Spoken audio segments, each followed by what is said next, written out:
کب میری آنکھ لگ گئی اور خواب میں میں نے اپنی ماں کو دیکھا۔ وہ مجھے گلے لگا رہی تھی، کہہ رہی تھی زبیر بیٹا تم ہمت نہ ہارنا، تم کچھ بنو گے، تمہیں تمہارا حق ضرور ملے گا۔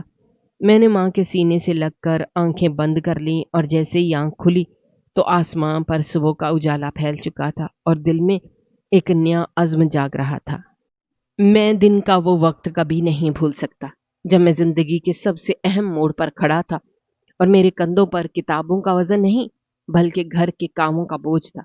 بابی پورا دن مجھ سے گھر کے سارے کام کرواتی تھی، جھاڑو، برتن، کپڑے، پانی بھرنے سے لے کر مہمانوں کی آؤ بھگت تک سب کچھ میں ہی کرتا تھا، اور یہ سب کچھ میرے بھائی کے علم میں بھی تھا، مگر وہ ہمیشہ آنکھیں چرا لیتا تھا کہ شاید اس کے نزدیک میرا وجود صرف ایک نوکر سے زیادہ کچھ نہ تھا۔ اس دن میرا میتھ کا پیپر تھا اور میٹرک کے پیپرز میں مجھے سب سے زیادہ خوف اسی مضمون سے آتا تھا۔ میں نے کئی مہینے دن رات محنت کی تھی، ریاضی کے سوالات سمجھنے کی کوشش کی تھی، اپنی کاپیوں کو پر کیا تھا، ٹیچر سے اضافی وقت لے کر بھی سمجھا تھا، لیکن وہ دن ایسا آیا کہ جیسے میری محنت کا گلا گھونٹ دیا گیا۔ صبح سے ہی بھابھی کے سسرال والے آ گئے۔ انہوں نے جیسے ہی میرے نصیب پر بوجھ ڈال دیا، کبھی آلو لینے بازار بھیجتی، کبھی چینی ختم ہو جاتی، کبھی دودھ کا کہہ دیتی، کبھی گوشت کا، مہمان آئے ہیں بھائی خاطر مدارت تو کرنی ہے۔ اور جب میں نے کہا کہ میرا پیپر ہے تو وہ طنزیہ مسکرا کر کہنے لگی، پڑھ لکھ کے تم نے کون سا افسر بن جانا ہے، جا کے کام کرو، کتابیں بعد میں دیکھی جا سکتی ہیں، ایک تو گھر میں مفت کھاتے ہو، اوپر سے کام سے بھی انکار کرتے ہو۔ یہ سن کر میرا دل ٹوٹ گیا۔ میں خاموشی سے باہر نکل گیا، ایک کے بعد ایک کام اور ایک کے بعد ایک جھڑکیاں برداشت کرتے ہوئے شام ہو گئی۔ مہمان چلے گئے تو گھر میں جیسے کچرے کا ڈھیر لگ گیا، برتنوں کے انبار اور جگہ جگہ پھیلی چیزیں میں نے ہی سمیٹی، اور جب ہر چیز صاف ہو گئی تو گھڑی 10 بجا رہی تھی۔ میں نے سوچا کہ اب رات کو پڑھ لوں گا کیونکہ پیپر اگلے دن تھا، مگر جیسے ہی کتاب کھولی تو نیند نے مجھ پر ایسا حملہ کیا کہ میں کتاب سر پر رکھے سو گیا۔ صبح آنکھ کھلی تو دل میں عجیب بے چینی تھی، جیسے کچھ بھول گیا ہوں، جیسے کوئی تیاری نہیں ہوئی، جیسے میری محنت پانی میں بہہ گئی۔ پیپر دینے گیا تو دماغ خالی تھا، جو سوالات رٹے تھے وہ بھی ذہن سے اتر چکے تھے، ہاتھ کانپ رہے تھے اور وقت کم پڑ رہا تھا۔ جب پرچہ جمع کروایا تو دل میں ایک انجانی سی ہار کا احساس تھا، اور وہی ہوا جس کا خوف تھا۔ رزلٹ کے دن جب نتیجہ ہاتھ میں آیا تو آنکھیں نم ہو گئیں۔ میرے تمام مضامین میں نمبر اچھے تھے لیکن میتھ میں فیل ہو گیا تھا اور میٹرک کا نتیجہ خراب ہو گیا تھا۔ گھر پہنچا تو بابی کے چہرے پر طنز کی جیت تھی۔ وہ کہنے لگی، دیکھا میٹرک بھی نہ ہو سکا، دن رات کتابیں گود میں رکھ کر بیٹھنے سے کچھ نہیں ہوتا۔ بھائی نے بھی موقع ہاتھ سے جانے نہ دیا اور غصے سے مجھے بازو سے پکڑ کر دروازے سے باہر دھکیل دیا اور کہا، کام کاج کا 2.5 من اناج پڑا رہتا ہے اور تم بیکار بیٹھے ہو، تمہاری ناکامی نے ہمارا سر شرم سے جھکا دیا ہے۔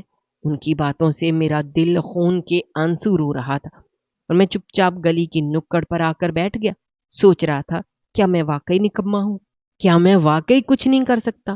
کیا میری زندگی بس ان کے تانوں اور جھڑکیوں کے لیے ہی بنی ہے؟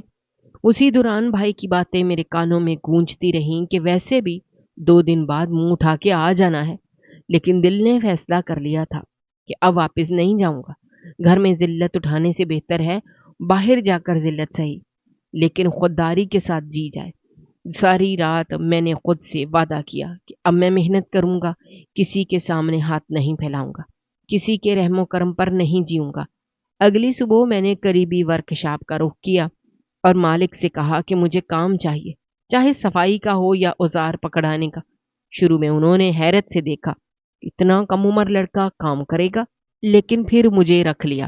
صفائی، برتن، جھاڑو، اوزار دھونا سب کچھ کرتا رہا، چھوٹے بچوں جیسے کاموں سے شروعات کی۔ شام کو مزدوری ملی تو دل خوشی کی ایک چمک سی تھی، پہلی دفعہ اپنی محنت کی کمائی ہاتھ میں آئی، وہ ایسا لگا جیسے میں نے دنیا فتح کر لی۔ وہ چند 100 روپے جیسے میرے خوابوں کی تعبیر تھے۔ میں نے وہ رقم جیب میں رکھی، چپکے سے ایک چھوٹا سا نوٹ بک خریدا جس پر میں نے رات دن اپنا حساب لکھنا شروع کیا۔ میں دن میں ورکشاپ جاتا، شام کو کسی چائے کے ہوٹل پر برتن دھوتا، رات کو جب سب سو جاتے تو میں سٹریٹ لائٹ کے نیچے بیٹھ کر کتاب کھولتا، کیونکہ میرے خواب ابھی مرے نہیں تھے۔ میں جانتا تھا فیل ہونے سے انسان نے کام نہیں ہوتا، بلکہ ہار مان لینے سے ہوتا ہے۔ اسی جذبے کے ساتھ میں نے پڑھائی جاری رکھی، خالی کاپیاں بھریں، خود ہی سوالات کے جواب تلاش کیے، اور جو نہ سمجھ آتے انہیں دوبارہ دوبارہ پڑھتا۔ کچھ مہینوں بعد میں نے ورکشاپ میں تھوڑا سا کام سیکھ لیا۔ اب وہاں کے استاد نے میری محنت دیکھ کر مجھے تنخواہ بڑھا دی، ساتھ ہی مجھے پرزے جوڑنے کا ہنر سکھانا شروع کر دیا۔ دن میں ایک ہنرمند بن رہا تھا اور رات کو ایک طالب علم۔ وقت گزرتا گیا اور میری عمر 18، 19 اور پھر 20 ہو گئی۔ میں نے میٹرک کے پرائیویٹ پیپرز دیے اور اس بار پاس ہو گیا۔ میرے ہاتھ میں جب وہ سند آئی تو آنکھوں سے آنسو رواں ہو گئے، لیکن یہ خوشی کے آنسو تھے۔ پھر میں نے انٹر کے پیپرز کی تیاری شروع کی۔ ایک طرف کام چل رہا تھا، دوسری طرف کتابیں۔ زندگی نے تھکن ضرور دی تھی، مگر خواب دیکھنے سے نہیں روکا۔ 20 سے 25 سال کی عمر تک میں نے دن رات ایک کیا، میٹرک کیا، انٹر کیا اور ساتھ ساتھ مکینک کا پورا ہنر سیکھا۔ اب میں ورکشاپ کا ہنرمند کاریگر بن چکا تھا۔ جہاں کبھی میں جھاڑو دیتا تھا، وہاں اب چھوٹے میرے ماتحت کام کرتے تھے۔ ایک دن ورکشاپ کے مالک نے کہا، تم چاہو تو اپنی الگ دکان کھول سکتے ہو، تم میں دم ہے۔ میں نے تب تک تھوڑے تھوڑے پیسے جوڑ کر ایک چھوٹے سے کمرے میں کرائے پر جگہ لے لی اور اپنی چھوٹی سی دکان بنا لی۔ میرے پاس کوئی بورڈ نہیں تھا، کوئی نام نہیں تھا، بس ایک یقین تھا کہ محنت رنگ لاتی ہے۔ شروع میں 2-4 گاہک آتے تھے، پھر میرا کام پھیلنے لگا۔ لوگ میری ایمانداری سے خوش ہوتے، میرے ہاتھ کی صفائی سے مطمئن ہوتے، میری محنت رنگ لانے لگی اور میں نے اپنا نام کمانا شروع کر دیا۔ 25 سے 30 سال کی عمر تک میں نے اپنا ایک مستقل روزگار بنا لیا، اور اس دوران میں نے وہی پڑھائی جاری رکھی جو کسی زمانے میں بھابھی کے طنز میں دب گئی تھی اور بھائی کی لاتوں تلے کچل گئی تھی۔ میں نے وہ سب دوبارہ اٹھایا اور اپنی پہچان خود بنائی۔ آج میں اس شہر کے ایک باعزت مکینک ہوں۔ دکان میری ضرورت تھی، میری منزل نہیں۔ صبح سے شام تک میں کام کرتا تھا، لیکن دل میں کچھ اور ہی ارادے تھے۔ میں جانتا تھا کہ میں اسی دکان پر نہیں رکوں گا، میں کچھ بڑا کرنا چاہتا تھا۔ ایک دن میں دکان پر بیٹھا ہوا تھا، سورج سر پر چمک رہا تھا، گرمی بہت تھی، پسینہ بہہ رہا تھا، کپڑے پسینے سے تر تھے۔ اچانک ایک لمبی گاڑی میرے سامنے آ کر رکی۔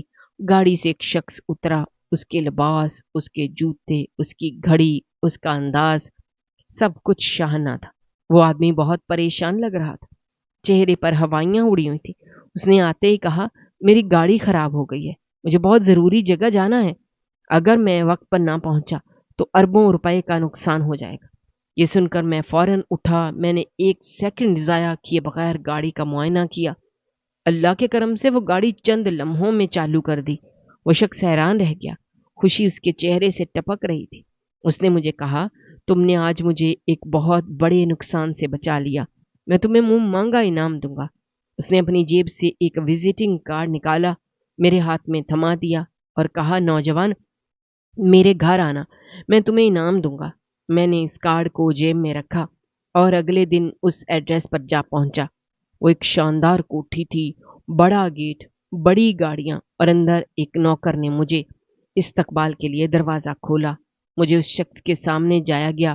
وہ مسکرایا اور کہنے لگا، بتاؤ کتنے پیسے چاہیے؟ تم نے میری مدد کی ہے۔ میں نے کہا، مجھے پیسے نہیں چاہیے، مجھے آپ کے ساتھ بزنس کرنا ہے۔ وہ چونکا۔ اس نے کہا، تم میرے ساتھ بزنس کیسے کر سکتے ہو؟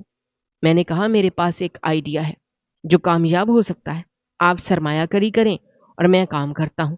اس نے کہا، تمہارے پاس کیا آئیڈیا ہے؟ میں نے کہا، ایک بزنس میں سب سے قیمتی چیز آئیڈیا ہوتا ہے، آپ اگر سچے تاجر ہیں تو یہ بات سمجھ جائیں گے۔ تو وہ تھوڑا سا مسکرایا اور کہا، بتاؤ تمہارا آئیڈیا کیا ہے؟ میں نے اسے ایک ایسا آئیڈیا دیا جو میں کافی عرصے سے اپنے ذہن میں پال رہا تھا، جسے میں کسی دن کسی بڑے کے سامنے رکھنا چاہتا تھا، اور وہ دن آ چکا تھا۔ میں نے تفصیل سے اسے اپنی سکیم بتائی۔ وہ سنتا رہا، پھر خاموشی سے کرسی سے اٹھا اور کمرے میں ٹہلنے لگا۔ وہ کچھ دیر سوچتا رہا، پھر کہا، اس پر کام کیا جا سکتا ہے، ہم کل سے شروعات کریں گے۔